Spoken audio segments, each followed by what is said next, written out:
Bueno, chiquillos, la clase anterior, buenas tardes, la clase anterior estuvimos viendo las generalidades del ADN y yo les había comentado que íbamos a partir con este objetivo de aprendizaje, que es el nuevo objetivo que hay que ir trabajando durante el semestre, ¿ya? Y recuerden que hablamos de qué estaba hecho el ADN, las, la, las estructuras que lo componen, ¿cierto? Que son las bases nitrogenadas, la pentosa y el grupo fosfato, ¿cierto?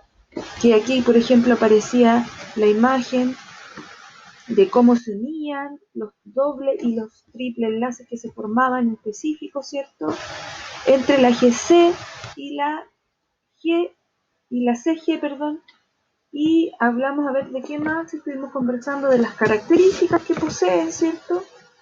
De quién descubrió la molécula ADN y la complejidad que hay. Si en el fondo el ADN es material que está descondensado, ¿ya? Y el día de hoy vamos a hablar del ADN, pero desde el punto de vista de su condensación, ¿ya? Entonces nos vamos a ir acá.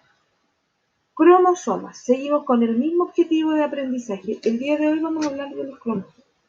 Los cromosomas, ¿qué son, chiquillos? Los cromosomas son material que en el fondo está condensado, es ADN condensado y que tiene esta forma particular. Si usted se fija aquí, tenemos estos son brazos, ¿cierto? Se consideran como brazos y están unidos a algo. Todo eso lo vamos a ver en detalle hoy día.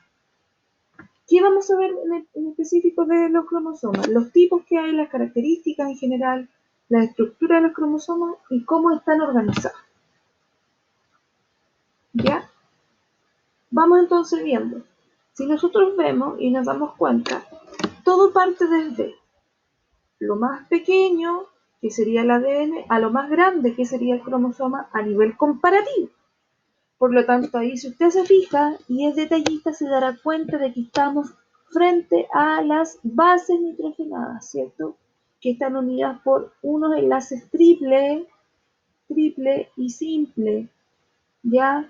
Que se llaman puentes de hidrógeno. Así está organizado el ADN, en esta forma de escalera, que es una doble hélice, ¿cierto? Que forma una molécula, ¿cierto?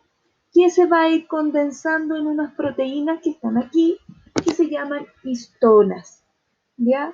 Las histonas son proteínas que van haciendo esta labor que les decía yo, de como un carrete de hilo. Ya el carrete de hilo sería la histona y el hilo sería el ADN.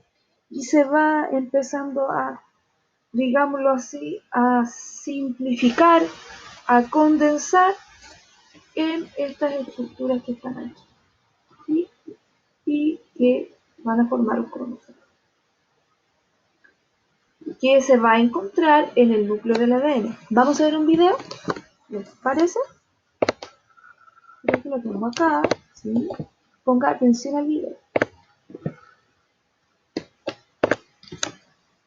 Nuestro cromosoma, desde la parte mayor, eso es un trozo de un gen, ¿cierto? Que si lo ampliamos, nos vamos a dar cuenta de algunas características particulares. Que si lo volvemos a ampliar, vamos a ir viendo que vamos a llegar a partes mucho más pequeñas y que están dadas en nanómetros, como es el caso de esta parte de aquí, de las histonas. Aquí está el material en estas histonas que están aquí, ya condensadas, formando octámeros, que se llama collar de tela.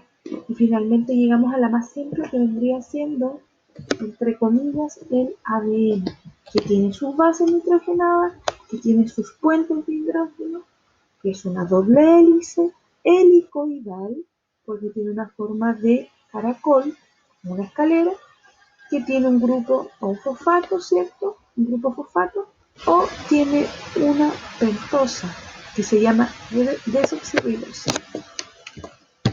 ¿Bien? Bien. Entonces, volvamos por acá. Nos damos cuenta entonces que tenemos ahí nuestro núcleo y está en el interior, ¿cierto? Los cromosomas, en el núcleo de nuestras células. Le pido perdón por el gallo, no estoy en el campo, una vecina que tiene pollito, ¿ya? Bueno, esto está hecho con mucho cariño para ustedes. Veamos, chiquillos. Entonces, los cromosomas no siempre van a estar en el núcleo formando cromosomas, sino que va a ser cuando la célula quiera dividirse. Si la célula se quiere dividir de una célula, van a salir dos células, claramente ahí va a estar formando cromosomas, ¿ya? Ahí van a estar definidos, ¿ya? Luego, más adelante vamos a hablar del ciclo celular y ahí van a entender en más detalle. Pero por ahora quedémonos en que el cromosoma no siempre, el ADN no siempre va a estar en forma de cromosoma, ¿ya? No siempre. Bueno, el ADN en sí, básicamente, eh, cada segmento, cada trozo va a formar un gen, ¿ya? Y como dice la información ahí, el gen es el factor hereditario que controla un carácter o carácter. En la universidad le decía al profesor carácter. ¿Qué es lo que quiere decir esto? Por ejemplo, la coloración de ojos, que una arveja sea lisa o rugosa o que sea de un color amarillo, eso está controlado por un gen o por varios genes, ¿ya? Lo que nosotros observamos, ¿cierto? Se le llama fenotipo. Por ejemplo, el ver una arveja hermosa, redondita y lisa, ese sería el fenotipo. Arveja lisa. Una arveja rugosa, por ejemplo, también sería un fenotipo. El genotipo es el nombre o el conjunto de factores que van a estar determinados por un carácter. El carácter entonces es muy importante, pues este es el que se va a expresar en definitiva. O sea, va a ser que este gen que tiene un factor hereditario va a controlar el carácter, que puede ser el color, las pestañas lisas o crespas, que tengamos el lóbulo de la oreja unido o separado, que la lengua la podamos, ustedes vayan haciendo lo que piensen o vayan haciendo lo que les digo, que la lengua algunas personas no la pueden doblar, ¿cierto? Juntar. Distintas características que son únicas de cada persona están dadas por estos caracteres que les acabo de nombrar, ¿sí? Que en el fondo el conjunto total son los rasgos, los factores que heredamos de ese determinado carácter. Y el fenotipo es lo que nosotros observamos visiblemente de la persona. Por ejemplo, un conjunto de genes, ¿cierto?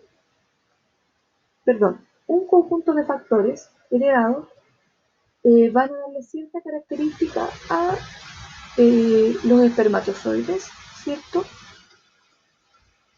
Y estos tienen nombres específicos, estos genes que van a controlar la forma característica que tiene el espermatozoide, que es una cabeza, ¿cierto? Con una cola, eh, que tiene una cromosoma, pueden ustedes ir pensando, imaginando. Ese va a ser el fenotipo. O sea, en el fondo, esas características que tenga cola, que tenga una cabeza, ese es el fenotipo.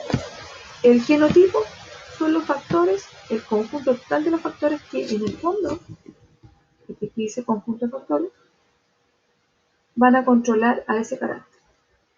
Ya van a determinar de alguna u otra manera que ese carácter tenga, que la célula de los espermatozoides no tenga dos colas, no tenga una, pues, ¿sí?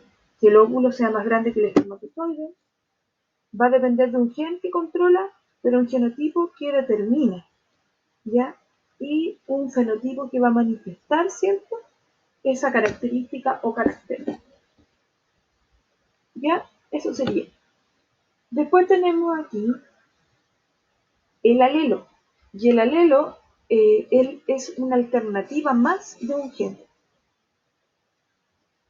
Por ejemplo, una persona nace con la parte del iris que le da la coloración al ojo, con manchitas, es verde pero no completa. Tiene verde con un color café, por ejemplo. café claro y verde un color de ojo. Eso va a estar dado por dos alelos que van a permitir que uno de alguna manera se exprese y el otro quede enmascarado. ¿Ya? Entonces eso va a depender de un juego, en el fondo, o una conjugación de genes, ¿ya? Donde siempre van a haber genes que se van a expresar y genes que no. Y esos genes que se van a expresar o no van a depender de su dominancia o de su recesividad, ¿ya? Por lo tanto, si usted se fija y es observador, voy a sacar